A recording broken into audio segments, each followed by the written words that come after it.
Captain Vijayakanth அண்ணா வந்து இறந்துட்டாருன்ற விஷயம் வந்து இப்பதான் கேள்விப்பட்டேன்.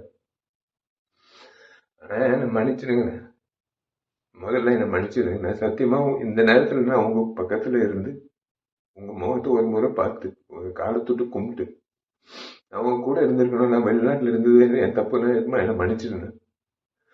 ஏன்னா நான் வந்து நல்லது செய்யறது வந்து சாதாரண விஷயம் இல்லை.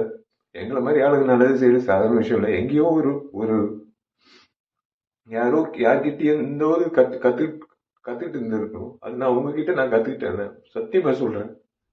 ஏன்னா உங்க அலுவலகத்துல வந்து கிட்டத்தட்ட 20 வருஷம் முன்னாடி நான் கேள்விப்பட்டிருக்கேன். நான் நிறைய முறை நிறைய பேர் சொன்னது நான் கேட்டிருக்கேன். உங்க அலுவலகத்துக்கு யாராவது பசியோட வந்தா நீங்க வந்து சோறு போட்டு அனுப்புவீங்க. அதே தான் நான் வந்து நானும் செய்யணும் அப்படின்னு இறங்கினேன். அதே மாதிரி நீங்க எவ்வளவு உதவி பண்ணியிருக்கீங்க இந்த சமுதாயத்துக்கு. இன்னைக்கு வந்து ஒரு அரசியல்வாதியோ ஒரு ஒரு நடிகர் சங்க முன்னாள் தலைவரோ இழந்ததை விட ஒரு நல்ல மனிதர் இழந்ததுதான் என்னால ஜீரணிக்க முடியலன்னு.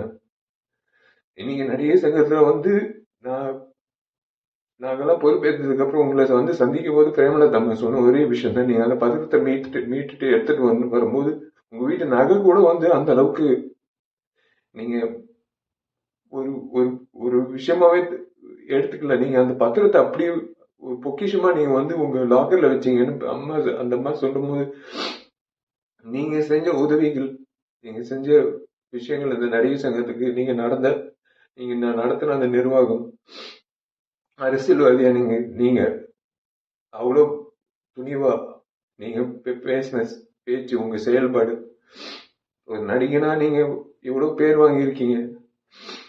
ஆனா ஒரு மனிதரா பேர் வாங்குறது சாதாரண விஷயம் இல்ல. சில நபர்கள் தான் ஒரு மனிதரா நீண்ட நாட்கள் அந்த பேர் நீடிக்கும். அந்த வகையில நீங்க இருக்கீங்க. மன்னிச்சிருங்க. உண்மையிலே நான் சத்தியமா சொல்றேன், இன்னைக்கு நான் உங்க பக்கத்துல இருந்திருக்கணும், முறையா உங்க பக்கத்துல இருந்திருக்கணும். உங்க ஆத்ம சாந்தி அடையணும். நீங்க நீங்க நல்லா இருக்கணும். சத்தியமா உங்க பேர்ல நான் கண்டிப்பா வந்து உங்க பேர்ல நான் கண்டிப்பா வந்து மேற்கொண்டு நல்லது பண்ணணும்னு இன்னும் தோணுதுன்னு. அவ்வளவுதான், வேற ஒன்றும் சொல்ல முடியல. உங்களுக்கு நான் பண்ண வேண்டிய ஒரு விஷயம் இதுதான் நான் நினைக்கிறேன்.